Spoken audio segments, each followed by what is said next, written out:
നമസ്കാരം. ചലഞ്ചർ ആപ്പിന്റെ പുതിയൊരു ക്ലാസ്സിലേക്ക് എല്ലാവർക്കും സ്വാഗതം. ഇന്നത്തെ ക്ലാസ്സിൽ നമ്മൾ നോക്കുന്നത് LP-UP നോവൽ സാഹിത്യം 2ാം ഭാഗമാണ്. കഴിഞ്ഞ ക്ലാസ്സിൽ SK പൊറ്റക്കാടിന്റെ കൃതികളും അതിന്റെ സവിശേഷതകളും വരെയാണ് പറഞ്ഞു നിർത്തിയതെങ്കിൽ ഇന്ന് നമ്മൾ തുടങ്ങുന്നത് ഉറൂബിൽ നിന്നുമാണ്. ഉറൂബ് എന്ന തൂലികാനാമത്തിൽ അറിയപ്പെടുന്ന PC കുട്ടിക്കൃഷ്ണന്റെ നോവലുകൾക്ക് എന്താണ് പറയാനുള്ളതെന്ന് നോക്കാം. എല്ലാവർക്കും ഒരിക്കൽ കൂടി സ്വാഗതം.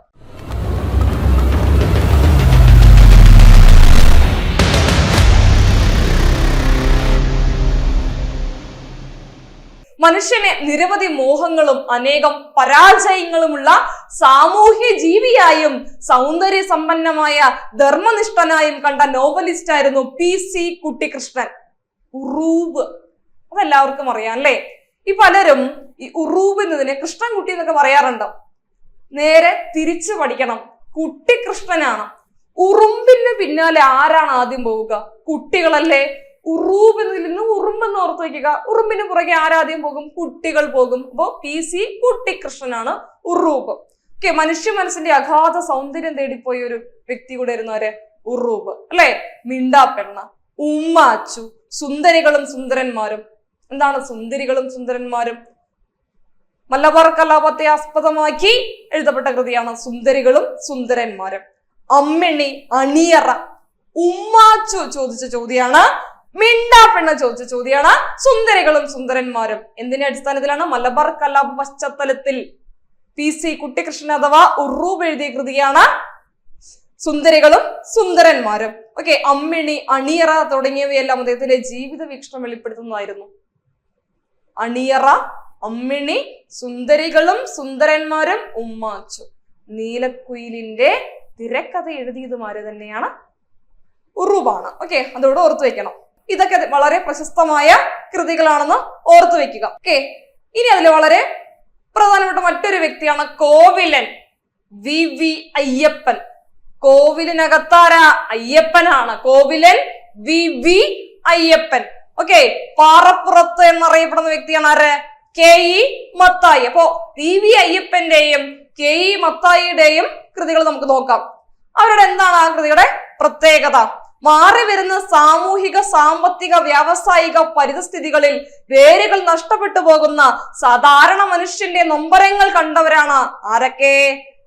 VV അയ്യപ്പനും KE മത്തായിയും. പുതിയ മൂല്യങ്ങൾ പഴയ മൂല്യങ്ങളുടെ മേൽ കുത്തിവെക്കുമ്പോൾ ഗൃഹാതുരിതത്തോടെ കേഴുന്ന മനുഷ്യന്റെ ആത്മാവ് കണ്ടറിഞ്ഞ് അവർ പകർത്തിയ ഒരു പുസ്തകമായിരുന്നു പാറപ്പുറത്തിന്റെ നിണമണിഞ്ഞ കാൽപ്പാടുകൾ. എന്താ നിണം? രക്തം, ശോണിതം അല്ലെ? അപ്പൊ നിണമണിഞ്ഞ കാൽപ്പാടുകൾ പാറപ്പുറത്തിന്റെ പുസ്തകമാണ്. നിണമണിഞ്ഞ കാൽപ്പാടുകൾ. അന്വേഷിച്ചു, കണ്ടെത്തിയില്ല. ഇങ്ങനെ ഓർക്കണം. കാൽപ്പാട് അന്വേഷിച്ചു, പക്ഷെ കണ്ടെത്തിയില്ല. അപ്പൊ 2 പുസ്തകമാണ്. നിണമണിഞ്ഞ കാൽപ്പാടുകൾ, അന്വേഷിച്ചു, കണ്ടെത്തിയില്ല. അരനാഴിക നേരം, കുഞ്ഞോനാച്ചൻ കഥാപാത്രമായി വരുന്ന കൃതിയാണ് അരനാഴിക നേരം. പാറപ്പുറത്തിന്റെ കൃതിയാണ്. നിർബന്ധമായും പഠിക്കണം. അരനാഴിക നേരം എഴുതിയത് പാറപ്പുറത്ത്. ആരായിരിക്കുന്നേ? KE മത്തായി. പാറപ്പുറത്ത് ആരായിരിക്കുന്നത്? KE മത്തായി. ഇപ്പൊ പാറപ്പുറം എഴുതിയ കൃതിയാണ് നിണമണിഞ്ഞ കാൽപ്പാടുകൾ, അന്വേഷിച്ചു, കണ്ടെത്തിയില്ല. അരനാഴിക നേരം. അതിലെ കഥാപാത്രം എടുത്തു ചോദിക്കും. അരനാഴിക നേരം എന്ന കൃതിയിലെ കഥാപാത്രമാണ് കുഞ്ഞോനച്ഛൻ. ഓക്കെ, അപ്പൊ കുഞ്ഞോനച്ഛൻ. ആകാശത്തിലെ പറവകൾ ആരുടെയാണ്? അതും പാറപ്പുറത്തിന്റെയാണ്. ആകാശത്തിലെ പറവകൾ നമ്മൾ പഠിച്ചിട്ടുണ്ട്. ആകാശത്തിലെ പറവകൾ വിതയ്ക്കുന്നില്ല, കൊയ്യുന്നില്ല, പക്ഷെ അവ ഉണ്ണുന്നുണ്ട് അല്ലെ? അപ്പൊ ആകാശത്തിലെ പറവകൾ ആരാണ്? പാറപ്പുറത്ത്.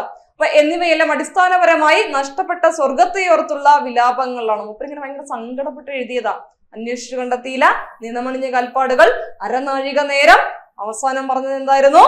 ഓർത്തു വയ്ക്കുക, ആകാശത്തിലെ പറവകൾ. ഓക്കെ, നോവലിസ്റ്റായ കോവിലിനും ഇതേ സ്വരത്തിൽ കഥാകഥനം. കഥ എന്ന് പറഞ്ഞാൽ കഥ തന്നെ. കഥനം എന്ന് പറഞ്ഞാൽ പറയുക. കഥ പറഞ്ഞു. ഏതൊക്കെയാണ്? ഈ VV അയ്യപ്പൻ എന്ന് പറയുമ്പോൾ കൂടുതലും പട്ടാളക്കാരുടെ ജീവിതം, അല്ലെങ്കിൽ പട്ടാളം മനുഷ്യ വിഭാഗത്തിൽ തന്നെ ഏറ്റവും ഹൃദയസ്പർശിയായിട്ട് മാറിയൊരു കഥകളായി മാറി. പിന്നെ പട്ടാള കഥകൾ. അങ്ങനെ പട്ടാള കഥകൾ എഴുതിയ വ്യക്തിയാണ് ആരെ? VV അയ്യപ്പൻ അഥവാ കോവിലൻ. എങ്ങനെയാണ് പട്ടാളക്കാരുടെ ജീവിതത്തെ? A-B, താഴ്വര, 7ാം ഇടങ്ങൾ. എന്തായിരുന്നു? A-B ആരുടെയാണ്? VV അയ്യപ്പൻ. അതുപോലെ തന്നെ താഴ്വര, 7ാം ഇടങ്ങൾ, താഴ്വര, A-B. ഇതൊക്കെ ആരുടെയാണ്? കോവിലിന്റെ. മൂപ്പരുടെ വളരെ പ്രധാനപ്പെട്ട ഒരു പ്രത്യേകത പട്ടാള കഥകളാണ് മൂപ്പര് പറയാം. ഓക്കെ, അടുത്തത് പഴയ സമ്പ്രദായത്തിൽ നോവൽ രചന തുടർന്ന ആളുകളും ആ കാലഘട്ടത്തിൽ ഉണ്ടായിരുന്നു എന്നാണ് പറയുന്നത്. ഇവരൊക്കെ പുതിയ പുതിയ മാറ്റം വരുമ്പോ പഴമയിൽ തന്നെ നിന്ന കുറച്ച് വ്യക്തികളുണ്ട്. മുട്ടത്ത് പറക്കി, കാനം EJ ഫിലിപ്പ് ഉണ്ടാവും അല്ലെ, അപ്പൊ കാനം EJ ഇവരൊക്കെ പഴയ ഒരു സ്റ്റൈലിൽ നിന്ന ആളുകളാണ്. ഓക്കെ, അതുപോലെ തന്നെ വളരെ സരസമായ ഭാഷയിൽ അനുവാചകരുടെ ജിജ്ഞാസ എന്ന് പറഞ്ഞ എന്താ? അറിയാനുള്ള ആഗ്രഹം. അത് ഉണർത്തി നമ്മുടെയൊക്കെ പ്രീതി നേടുകയും ചെയ്ത ആളുകളാണ്. പഴയ രീതി ആയിക്കോട്ടെ പുതിയ രീതി ആയിക്കോട്ടെ നമ്മളെ ആ വായനയുടെ ലഹരി പകർന്നു വന്ന വ്യക്തികളാണ് ഈ രണ്ടുപേര്. അപ്പൊ അവരുടെ പ്രത്യേകത നമ്മൾ നോക്കുന്നുണ്ട്. പെരുമ്പടവം ശ്രീധരൻ, പമ്മൻ, VT നന്ദകുമാർ, അയ്യനേത്ത് ഇവരൊക്കെ ആ കാലഘട്ടത്തിൽ ഉണ്ടായിരുന്ന വ്യക്തികളാണ്. VKN എന്ന ആക്ഷേപഹാസ്യ നോവലിസ്റ്റ്, VKN എന്ന ആക്ഷേപഹാസ്യ നോവലിസ്റ്റ് ഏതാ ഓർമ്മ വരുന്ന? രണ്ട് കൃതികൾ, പിതാമഹൻ ആരോഹണം. ഓക്കെ, അപ്പൊ VKN വടക്കേ കൂട്ടാല നാരായണൻകുട്ടി നായർ എന്ന് നമ്മൾ പഠിച്ചിട്ടുണ്ട്. മഞ്ഞ്. ഈ MT ഒരു കാലഘട്ടത്തില് MTയുടെ പുസ്തകം തുറക്കാതെ തന്നെ മലയാളി പറയും അതൊരു നായർ തറവാട് മുതലേ കുറച്ച് ആളുകളും. MT അങ്ങനെയാണ് ഒരു കാലഘട്ടത്തിൽ എഴുതിയിരുന്നു മുഴുവൻ. 4 കെട്ട് അല്ലെ, 1958 കാലഘട്ടങ്ങളില് 4 കെട്ടൊക്കെ നമ്മളിങ്ങനെ വായിക്കുന്ന സമയത്ത് മറ്റേ ചതിക്കാത്ത ചന്തുവില് പറയുമല്ലോ, കിഴക്കേ പാടം എന്ന അതിമനോഹരമായ ഒരു ഗ്രാമം എന്ന് പറഞ്ഞ് ജയസൂര്യന് കഥ പറഞ്ഞു കൊടുക്കുമല്ലോ. അതേ ഒരു ക്ലീഷേ ടൈപ്പായിരുന്നു MT പോയിക്കൊണ്ടിരുന്നത്.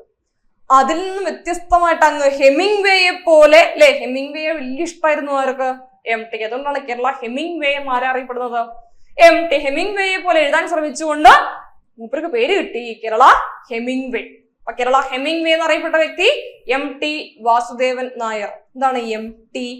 മാടത്ത് തെക്കേപ്പാട്ട് വാസുദേവൻ നായർ. അപ്പൊ നമ്മൾ പറഞ്ഞു വന്നത് ആ നായർ തറവാടിന്റെ ക്ലീഷേസ് ശൈലിയിൽ നിന്നും അങ്ങ് നൈനിറ്റാളിന്റെ പശ്ചാത്തലത്തിൽ, എവിടെയാണ്? നൈനിറ്റാളിന്റെ പശ്ചാത്തലത്തിൽ എഴുതപ്പെട്ട കൃതിയാണ് മഞ്ഞൊരു ബോധധാരാ നോവലാണ്. കുറെ നാളായി നിങ്ങൾ കേൾക്കുന്നുണ്ട് എന്താണ് ഈ ബോധധാരാ നോവൽ. എവിടെ നോക്കിയാലും ബോധധാരാ നോവൽ. അതായത് ഒരു കഥാപാത്രം തന്നെ കഥ പറഞ്ഞ് അവസാനിപ്പിക്കുന്ന രീതിയാണ് ഈ ബോധധാരാ നോവൽ. കഥാപാത്രം തന്നെ കഥ പറഞ്ഞ് അവസാനിപ്പിക്കുന്ന രീതിയാണ് ഈ ബോധധാര നോവലുകൾക്കുള്ളത്. മനസ്സിലായോ? അങ്ങനെ കഥ പറഞ്ഞ് അവസാനിപ്പിച്ച ഒന്നാണ് മഞ്ഞ് ഒരുപാട് പേരുടെ കാത്തിരിപ്പിന്റെ കഥയാണല്ലേ. വിമല ടീച്ചർ, നമ്മുടെ മലർ മിസ്സിനെ നമ്മൾ ഓർമ്മയുണ്ട്. അതുപോലെ ഒരു വിമല ടീച്ചർ ഉണ്ടായിരുന്നു, വിമലാദേവി ടീച്ചർ. സഞ്ചാരപ്രിയനായ സുദീപ് കുമാർ മിശ്രയെ കാത്തിരിക്കുന്ന വിമല ടീച്ചർ. ലങ് ക്യാൻസർ വന്ന് മരണം കാത്തു കിടക്കുന്ന വ്യക്തിയായിരുന്നു സർദാർജി. അതുകൊണ്ടാണ് മൂപ്പര് പറഞ്ഞത് മരണം രംഗബോധമില്ലാത്ത കോമാളിയാണ്. മരണത്തിന് അങ്ങനെ ഇന്ന സന്ദർഭം, കോമാളി എപ്പോ വേണമെങ്കിലും സ്റ്റേജിലേക്ക് കയറി വരുന്ന ആളാണ് അല്ലെ. സർക്കസിലേക്ക് കോമാളി, ജോക്കർ എപ്പോ വേണമെങ്കിലും വരും. ചിരിക്കും, കരയും. ചിരിച്ചാലും കരഞ്ഞാലും നമ്മളെ ചിരിപ്പിക്കും. മരണം അതുപോലെ ഒരു സമയമില്ല അതിന്, അത് എപ്പോ വേണമെങ്കിലും അതിന് കയറി വരാൻ പറ്റും. അതുകൊണ്ടാണ് പറഞ്ഞത് മരണം രംഗബോധമില്ലാത്ത കോമാളിയാണ്. ആര് പറഞ്ഞു? സർദാർജി. ഏത് കൃതിയിൽ? മഞ്ഞ്. ഇത് എഴുതിയതാരാ? MT വാസുദേവൻ നായർ. മാടത്ത് തെക്കേപ്പാട്ട് വാസുദേവൻ നായർ. ഇതുവരെ കാണാത്ത തന്റെ അച്ഛനെ കാത്തിരിക്കുന്ന ബുദ്ധു, തോണിക്കാരൻ ബുദ്ധു. അപ്പൊ ആരൊക്കെ പറഞ്ഞത്? വിമലാദേവി ടീച്ചർ, സർദാർജി, ബുദ്ധു. അമർ സിംഗ് ഏതിലെയാ? മഞ്ഞ് എന്ന നോവലിലെയാണ്. മഞ്ഞ് MTയുടെ ബോധധാരാ നോവലാണ്. എന്താ ബോധധാരാ നോവല്? കഥാപാത്രം കഥ പറഞ്ഞ് അവസാനിപ്പിക്കുന്ന ഒരു രീതി. ഓക്കെ, ആധുനിക കാലത്തെ ഏറ്റവും വലിയ ആക്ഷേപഹാസ്യക്കാരനാണ് ആരെന്നാ പറയുന്നത്? സാമൂഹ്യ രാഷ്ട്രീയ മണ്ഡലങ്ങളിലെ കപട നാട്യങ്ങളെ തുറന്നു കാട്ടിയ VKN എന്ന് പറയുന്നത്. ഓക്കെ, നോവലിലെ സംഗീതം എന്ന് വിശേഷിപ്പിക്കപ്പെടുന്ന കൃതിയാണ് MTയുടെ മഞ്ഞ് എന്ന് പറയുന്നത്. നോവലിൽ അതൊരു ഓളമാണ്, ഇങ്ങനെ ലയിച്ചിരുന്നു പോകുന്ന ഒരു പുസ്തകം കൂടെയാണ് ഇത് മഞ്ഞ്. അപ്പൊ നോവലിലെ സംഗീതം എന്ന് വിശേഷിപ്പിക്കപ്പെടുന്ന MTയുടെ കൃതിയാണ് മഞ്ഞ്. ബോധധാര സമ്പ്രദായം ഇത്രയും വിജയപ്രദമായി മറ്റൊരു മലയാള നോവലിലും ഉപയോഗിച്ച് കണ്ടിട്ടില്ല. Vilasini, Vatsala, Kovilan, Rajalakshmi, M Sukumaran, PK Balakrishnan, NP Muhammad, Unnikrishnan Puthur, KL Mohanavarma തുടങ്ങി ഒട്ടേറെ പേർ നോവൽ രംഗത്ത് സംഭാവന നൽകിയിട്ടുണ്ട് എന്നാണ് പറയുന്നത്. അതിലെ വിലാസിനെ കുറിച്ച് പറയാം. മലയാളത്തിലെ ഏറ്റവും വലിയ നോവലാണ് അവകാശികൾ. ഇന്ത്യൻ ഭാഷയിൽ എഴുതപ്പെട്ടതിൽ വെച്ച് ഏറ്റവും വലിയ മലയാള നോവലാണ് അവകാശികൾ. എഴുതിയത് വിലാസിനി. വിലാസിനി എന്ന പേരിൽ അറിയപ്പെടുന്ന വ്യക്തിയാണ് ആര്? MK മേനോൻ. വിലാസിനി എന്ന പേരിൽ അറിയപ്പെടുന്ന വ്യക്തി MK മേനോൻ. വത്സല തിരുനെല്ലിയുടെ കഥാകാരി എന്നറിയപ്പെടുന്നു. വയനാട്ടില് ആദിവാസി ജീവിതത്തെ ഇത്രയധികം നമ്മുടെ ഹൃദയസ്പർശിയെ ആവിഷ്കരിച്ച മറ്റൊരു കവയിത്രി അഥവാ സാഹിത്യകാരി ഇല്ല എന്ന് പറയാം. നെല്ല് മല്ലന്മാര കഥാപാത്രമായി വരുന്ന വത്സലയുടെ നോവലാണ് നെല്ല്. വയലാർ പുരസ്കാരം, എഴുത്തച്ഛൻ പുരസ്കാരം, ഏത് പുരസ്കാരങ്ങൾ പഠിക്കുമ്പോഴും അതിലെ വളരെ പ്രധാനപ്പെട്ടത് അവരുടെ കൃതിയും ആ കൃതിയിലെ കഥാപാത്രങ്ങളും അതിന്റെ ഇതിവൃത്തവും പഠിച്ചു വെക്കുക. നെല്ല് അങ്ങനെ ഓർക്കപ്പെടേണ്ട ഒന്ന് തന്നെയാണ്. മല്ലന്മാര ഏതിലെ കഥാപാത്രമാണ്? നെല്ലിലെ കഥാപാത്രമാണ്. വയനാട്ടിലെ ആദിവാസി ജീവിതത്തെ ആസ്പദമാക്കി എഴുതിയ കൃതിയാണ് നെല്ല്. കൂമൻ കൊല്ലി, തൃഷ്ണയുടെ പൂക്കൾ, ആദിജലം. എന്നോട് പറയാം, കൂമൻ കൊല്ലി. വത്സല ടീച്ചറുടെ വീട്ടുപേരാണ് കൂമൻ കൊല്ലി. ചോദിക്കും, കറണ്ട് അഫെയർ കൂടെയാണ്. കൂമൻ കൊല്ലി, ആദിജലം, തൃഷ്ണയുടെ പൂക്കൾ, ഇതൊക്കെ ആരുടെ തന്നെയാണ്? വത്സല. ഓക്കെ. അടുത്തത് കോവിലൻ. VV അയ്യപ്പനെ കുറിച്ച് നമ്മൾ പറഞ്ഞു. Rajalakshmi, TA Rajalakshmi, Kerala Emily Bronte എന്നറിയപ്പെടുന്നു അല്ലേ? വസന്തം വന്ന് നിൽക്കുന്ന സമയത്ത് ആത്മഹത്യ ചെയ്ത ഒരു എഴുത്തുകാരി കൂടിയാണ് രാജലക്ഷ്മി. ഒരു കാലത്ത് ആരാലും ശ്രദ്ധിക്കപ്പെടാതെ പോയ, പിന്നീട് എല്ലാവരും ഓർത്തോർത്ത് നടന്ന ഒരു കൃതിയുണ്ട്, ഒരു വഴിയും കുറേ നിഴലുകളും. ഒരു വഴിയും കുറേ നിഴലുകളും എഴുതിയത് ആരാണ്? TA Rajalakshmi, Kerala Emily Bronte എന്നറിയപ്പെടുന്നു. വിഷാദത്തിന്റെ കഥാകാരിയാണ്. ആത്മഹത്യ ചെയ്തു. വിഷാദത്തിന്റെ കഥാകാരിയാണ് TA രാജലക്ഷ്മി. വിഷാദത്തിന്റെ കവി ആരാ? അദ്ദേഹവും ആത്മഹത്യ ചെയ്ത് മരിച്ച വ്യക്തി. ആത്മഹത്യ ചെയ്ത വ്യക്തിയാണ്. ആരാ? ആത്മഹത്യ ചെയ്ത് മരിച്ചു എന്ന് പറയാൻ പാടില്ല, ക്ഷമിക്കണം, ആത്മഹത്യ ചെയ്ത വ്യക്തിയാണ് ഇടപ്പള്ളി രാഘവൻ പിള്ള, വിഷാദത്തിന്റെ കവി. വിഷാദത്തിന്റെ കഥാകാരി TA രാജലക്ഷ്മി ആണെങ്കിൽ വിഷാദത്തിന്റെ കവി ഇടപ്പള്ളി രാഘവൻ പിള്ളയാണ്. വിഷാദത്തിന്റെ കവയിത്രി ആരാ? കവിത എഴുതുന്ന ആള് സുഗതകുമാരി ടീച്ചർ. 3 ഓർക്കണം. വിഷാദത്തിന്റെ കഥാകാരി കേരള എമിലി ബ്രോണ്ടി എന്നറിയപ്പെടുന്ന TA രാജലക്ഷ്മി. വിഷാദത്തിന്റെ കവി ഇടപ്പള്ളി രാഘവൻ പിള്ള. വിഷാദത്തിന്റെ കവയിത്രി ആരാണ്? സുഗതകുമാരി ടീച്ചർ. വാത്സല്യത്തിന്റെ കവയത്രിയാണ് നിങ്ങൾ മനസ്സിൽ കണ്ട ബാലാമണിയമ്മ. മാതൃത്വത്തിന്റെ കവയത്രിയും ആര് തന്നെയാണ്? ബാലാമണിയമ്മയാണ്. തെറ്റിക്കരുത്. ഓക്കെ. അവിടെ നോക്കുക, കാഫ്ക, കാമു തുടങ്ങിയവരിൽ നിന്നും പ്രചോദനം ഉൾക്കൊണ്ട് കാക്കനാടൻ മലയാള നോവലിൽ നൂതന ചൈതന്യം പുതിയ വിളിച്ചുകൊണ്ടുവരിക. ആര്? കാക്കനാടൻ. ഓക്കെ. ആധുനിക സമൂഹത്തിന് കൈവന്ന വിശ്വാസരാഹിത്യവും മൂല്യനിരാസവും സൃഷ്ടിച്ച പുതിയ അവബോധമാണ്. അപ്പൊ കാക്കനാടൻ ആവിഷ്കരിക്കുന്നത് എന്തൊക്കെയാണ്? നമ്മുടെ വിശ്വാസരാഹിത്യവും മൂല്യനിരാസം. വലിയ വാക്കൊക്കെയാണ് അല്ലേ? വലിയ കാര്യം. നമുക്ക് നോക്കാം. ഉഷ്ണമേഖല, അതത്രയുടെ താഴ്വര, വസൂരി തുടങ്ങിയവയെല്ലാം ഈ ദർശനത്തിന്റെ സന്തതികളാണ്. അപ്പൊ ഉഷ്ണമേഖല ചോദിച്ചതാണ്. അതത്രയുടെ താഴ്വര, വസൂരി തുടങ്ങിയവയെല്ലാം ആരെഴുതിയതാണ്? കാക്കനാടൻ ജോർജ് വർഗീസ് അല്ലെ? അപ്പൊ ആധുനിക മലയാള നോവലിന്റെ വികാസത്തിൽ പ്രമുഖമായ പങ്ക് വഹിച്ച മറ്റൊരാളാണ് M മുകുന്ദൻ. ഒന്നുകൂടെ പറയാം, കാക്കനാടൻ ജോർജ് വർഗീസിന്റെ കൃതി ഏതൊക്കെയാണ്? ഉഷ്ണമേഖല, അതത്രയുടെ താഴ്വര, വസൂരി. ഓക്കെ. പുതിയ തലങ്ങളിലേക്ക് വരുമ്പോ ആരെ കുറിച്ച് ഓർക്കണം? M മുകുന്ദൻ, മയ്യഴിയുടെ കഥാകാരൻ. മയ്യഴിയുടെ കഥാകാരനാണ് M മുകുന്ദൻ. നിളയുടെ കഥാകാരനായിരുന്നു ആരാ? MT. നിളയുടെ കവി ആരാണ്? അത് P കുഞ്ഞിരാമൻ നായർ. മയ്യഴിയുടെ കഥാകാരൻ M മുകുന്ദൻ. നിളയുടെ കഥാകാരൻ, കൂടല്ലൂരിന്റെ കഥാകാരൻ കേരള ഹെമിംഗ്വേ ആരാ? MT. നിളയുടെ കവി P കുഞ്ഞിരാമൻ നായർ. തൃക്കോട്ടൂരിന്റെ കഥാകാരൻ ആരാ? അത് UA ഖാദർ. UA ഖാദർ തൃക്കോട്ടൂർ പെരുമ എഴുതിയ വ്യക്തി അല്ലെ? UA ഖാദർ തൃക്കോട്ടൂർ പെരുമ എഴുതിയ വ്യക്തി. ഓർത്തു വെക്കണം. തിരുനെല്ലിയുടെ കഥാകാരി വത്സല, P വത്സല. അതും ഓർത്തു വെക്കപ്പെടേണ്ടതാണ്.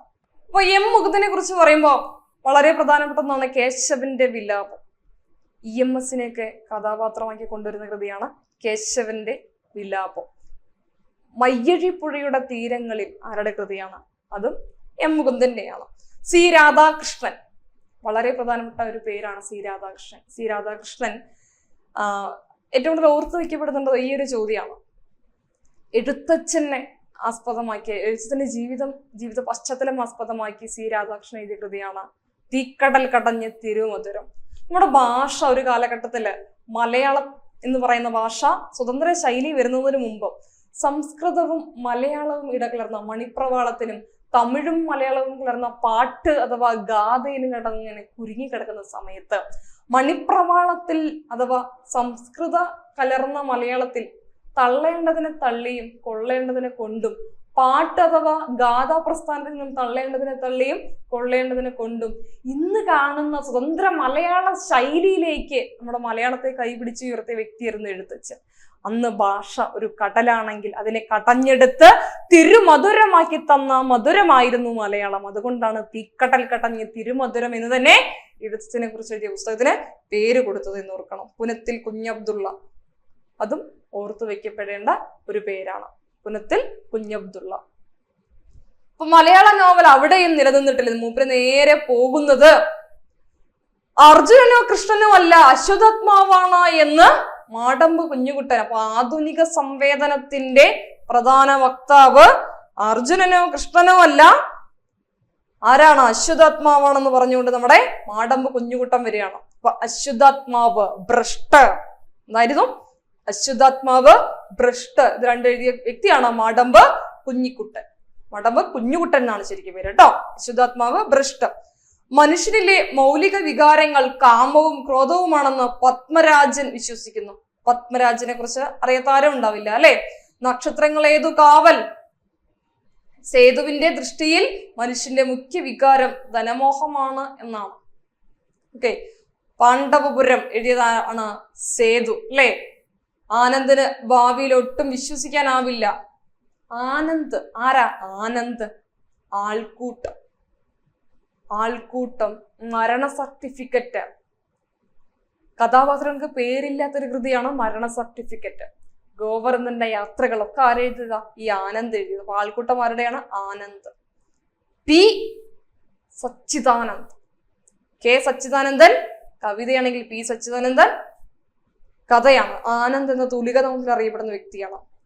അസ്തിത്വത്തിന്റെ വേരുകളെയും ജീവിതത്തിന്റെ നിഗൂഢ അർത്ഥത്തെയും തിരയുന്ന OV വിജയന്റെ ഖസാക്കിന്റെ ഇതിഹാസം. ഒരുപക്ഷെ മലയാള നോവൽ സാഹിത്യത്തെ രണ്ട് കാലഘട്ടമാക്കാം. നമ്മളിന്ന് പറയും കൊറോണയ്ക്ക് മുമ്പ്, കൊറോണയ്ക്ക് ശേഷം.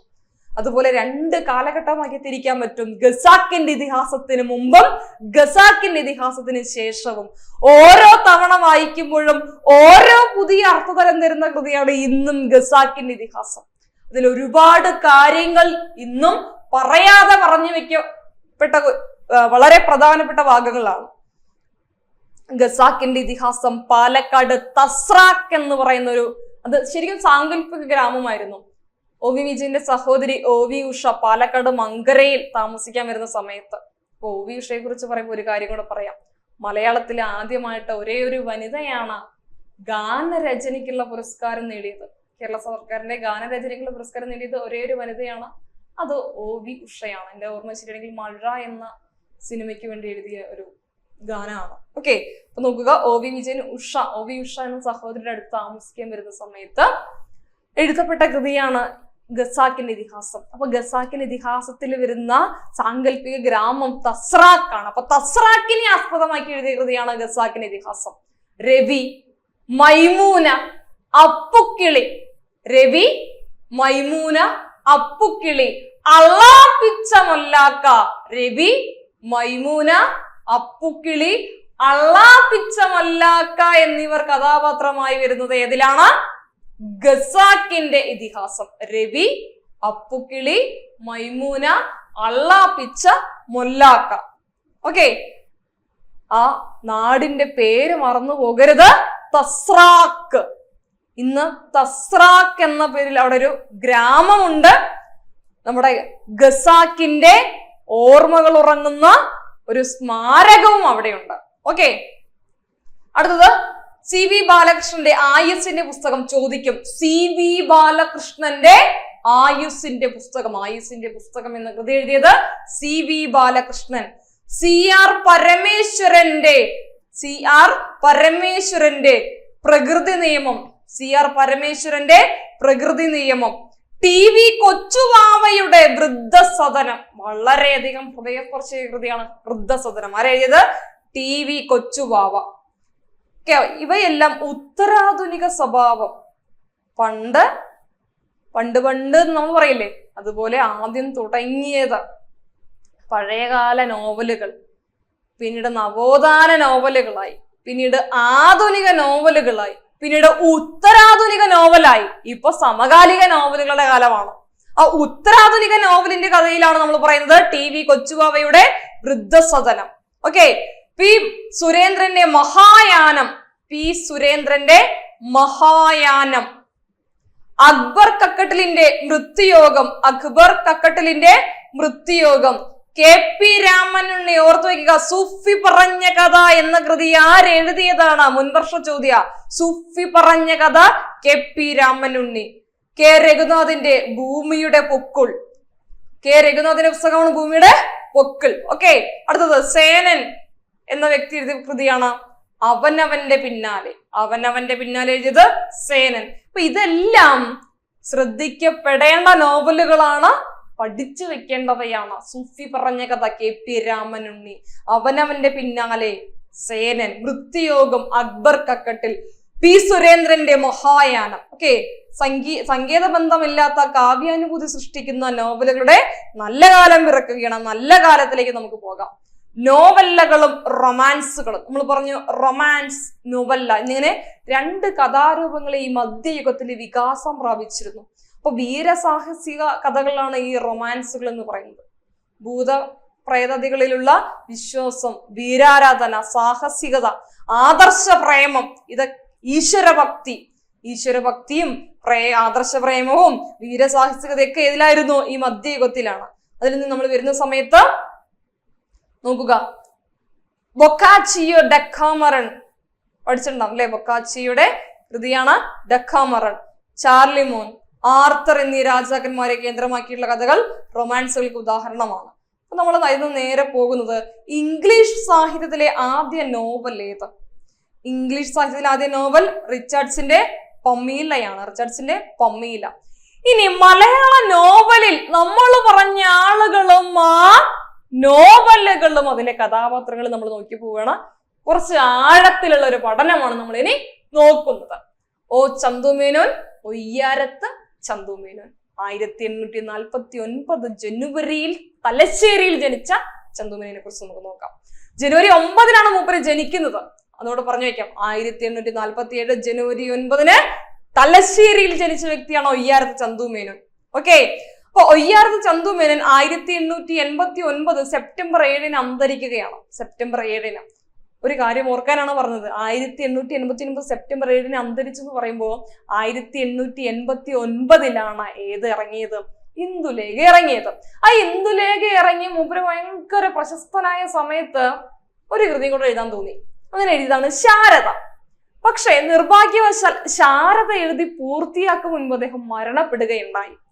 ചോദ്യം ഇങ്ങനെ വരാം, ചന്തുമേനോന്റെ എഴുതി പൂർത്തിയാക്കപ്പെടാതെ പോയ നോവൽ ഏത്? ചന്തുമേനോന്റെ അപൂർണമായ നോവൽ ഏത്? ഏതാണത്? ശാരദയാണ്.